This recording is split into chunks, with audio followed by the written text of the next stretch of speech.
అందరికీ నమస్కారం అండి. ఈరోజు మనం 1994వ సంవత్సరంలోని చందమామ కథల పుస్తకంలోని మతిమరుపు అనే కథ గురించి చెప్పుకుందాం. ఈ కథ రచించింది చిలకలూరి విజయలక్ష్మి గారు.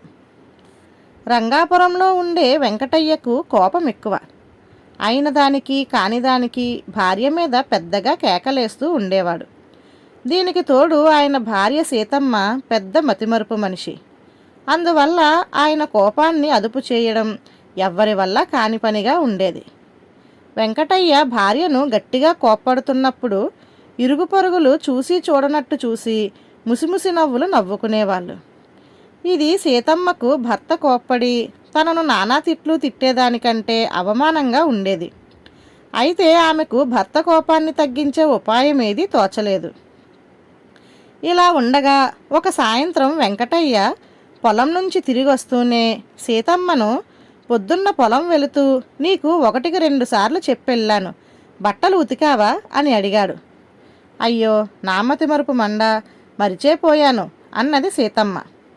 ఆ జవాబుతో వెంకటయ్య ఉగ్రుడైపోయి, నీకసలు మతే లేదు మండిపోవడానికి. నేను పెళ్ళికి బయలుదేరి వెళ్ళాలని చెప్పా కదా, పొద్దుననగా బట్టలు ఉతకమని చెప్పిపోతే ఇదా నువ్వు చేసిన నిర్వాకం? ఈ మాసిన బట్టలతో వెళితే ఎవరైనా నా ముఖం కేసి చూస్తారా?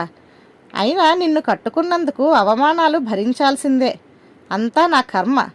నా పాలిట శనిలా దాపురించావు అంటూ పెద్దగా అరవసాగాడు. ఈ అరుపులు ఇరుగు పొరుగులు విని వీధిగుమ్మంలోకి వచ్చి చిరునవ్వులు నవ్వుకుంటూ వెళ్ళిపోయారు. ఇదంతా సీతమ్మకు విపరీతమైన అవమానంగా తోచింది. ఆ అవమాన భారంతో ఆమెకు తెలియకుండానే కళ్ళ వెంట జలజల నీళ్లు కారాయి. అంత దుఃఖంలోనూ ఆమె భర్తను శాంతపరచడానికి చాలా ప్రయత్నించింది. ఏమండి, పెళ్ళి రేపు కదా, ఇప్పుడు ఉతికి ఆరేస్తాను, రాత్రికి బాగా ఆరిపోతాయి, ఉదయాన్నే కాస్త ముందుగా పెళ్ళికి బయలుదేరి వెలుదురు గాని అని చెప్పింది. అయినా వెంకటయ్య శాంతించక, ఇంక నువ్వు నాకేమీ చెప్పక్కర్లేదు, బట్టలు ఉతకక్కర్లేదు, ఈ మాసిన బట్టలతోనే పెళ్ళికి వెళ్ళి అవమానపడి వస్తాను, అప్పుడు నువ్వు సంతోషిద్దువు గాని అంటూ అప్పుడే విసురుగా బయలుదేరి వెళ్ళాడు. వెంకటయ్య వెళ్ళిపోగానే పొరుగింటి అమ్మలక్కలిద్దరూ సీతమ్మ దగ్గరకు వచ్చి, అయ్యో సీతమ్మ, నీకెన్ని కష్టాలు! లోకంలో మరే ఆడమనిషైనా ఇన్ని కష్టాలు పడుతూ బ్రతికుండగలదా? నీ మొగుడిని చూస్తుంటే దుర్వాసమునిలా ఉన్నాడు. ఇలాంటి కోపిష్టి మొగుడుతో నువ్వెలా కాపురం చేయగలుగుతున్నావు? మేమైతే ఈ పాటికి ఏనుయ్యో గొయ్యో చూసుకునేవాళ్ళం అంటూ ఓదార్పు మాటలతో పాటు రెచ్చగొట్టే మాటలు కూడా చెప్పి వెళ్ళిపోయారు. అమ్మలక్కలన్న మాటలు 100% నిజమే అనిపించాయి సీతమ్మకు. ఇక భర్తతో వేగడం తన వల్ల కాదనుకున్నది. ఆత్మహత్య చేసుకోవడం ఒక్కటే మార్గంలా తోచిందామెకు. ఆ సంగతి భర్తకు ఒక ఉత్తరం రాసి మంచం మీద పెట్టి ఇంటి నుంచి బయలుదేరింది. వెంకటయ్య ఆ మర్నాటి సాయంత్రం పెళ్లి నుంచి తిరిగొచ్చాడు. ఇంట్లో భార్య రాసి పెట్టిపోయిన ఉత్తరం కనిపించింది అతనికి. దాన్ని చదివిన వెంకటయ్యకు ముచ్చెమటలు పోశాయి. పరుగులాంటి నడకతో ఊరంతా తిరిగాడు. ఎక్కడా భార్య తాలూకు శవం కనబడలేదు. చివరకు వెంకటయ్య భయంగా ఆమె పుట్టింటికెళ్ళాడు. వాకిట్లో సీతమ్మ తండ్రి పరంధామయ్య కూర్చొని ఉన్నాడు. వెంకటయ్య ఆయన చేతిలో భార్య రాసిన ఉత్తరం పెట్టి బావురుమన్నాడు.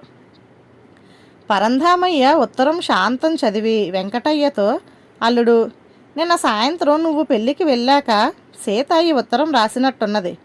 అంటే ఆ ఆత్మహత్య ఏదో అమ్మాయి నిన్న చేసుకుని ఉండాలి. అయితే ఇంట్లో అమ్మాయి సీతలాంటిదే మరొక అమ్మాయి తిరుగుతున్నది. ఈవిడెవరు? దాని ప్రేతం కాదు కదా అన్నాడు. అంతలో లోపలి గదిలోంచి సీతమ్మ బయటకొచ్చి తండ్రి చేతిలోని ఉత్తరాన్ని, ఆ పక్కనే కూర్చుని ఉన్న భర్తను చూసి ఏదో గుర్తొచ్చిన దానిలా తలగొక్కుంటూ, అయ్యో నా మతిమరుపు మండ, ఆత్మహత్య చేసుకుందామని ఇంట్లోంచి బయలుదేరి ఇక్కడ పుట్టింట తిష్టవేశానేమిటి? కోపిష్టి మొగుడితో కాపురం ఇక నా వల్ల కానే కాదు అంటూ పెరట్లోని బావికేసి పరిగెత్తింది. ఆ వెంటనే వెంకటయ్య ఒక్క దూకున పోయి భార్యను పట్టుకొని, ఆగు సీత ఆగు, నా కోపం నీ ప్రాణం తీయబోతే నీ మతిమరుపు దాన్ని రక్షించింది. నా కోపం నీ ప్రాణాన్ని తీసేటంతటి దుష్టశక్తి అని నేనేనాడూ అనుకోలేదు. అలా అనుకొని ఉంటే నేనెప్పుడో మారి ఉండేవాణ్ణి. ఇక ముందు ఏనాడు నీ మీద కోపగించుకోను. ఈనాటి నుంచి శాంతాన్ని అలవర్చుకునేందుకు ప్రయత్నిస్తాను. నన్ను క్షమించు అన్నాడు. సీతమ్మ భర్త 2 చేతులు పట్టుకొని, అంత మాట అనకండి. నాలోనూ బోలెడంత మతిమరుపు జబ్బున్నది. నేను దాన్ని నయం చేసుకునేందుకు ప్రయత్నిస్తాను అన్నది. అంతా వింటున్న పరంధామయ్య వాళ్ళ దగ్గరకు వచ్చి, భార్యాభర్తలంటే ఇలా ఒకరినొకరు అర్థం చేసుకుంటూ కాపురం సాగించాలి. అప్పుడు కోపాలు మతిమరుపులు వాటికి అవే సర్దుకుపోతాయి. ఇంకో ముఖ్యమైన సంగతి, భార్యాభర్తల మధ్య ప్రేమానురాగాలకు తప్ప క్షమాపణలకు ఏమాత్రం తావులేదు అన్నాడు. ఆ మాటలకు వెంకటయ్య సీతమ్మ తలలు వంచుకొని చిన్నగా నవ్వుకున్నారు. ధన్యవాదాలు.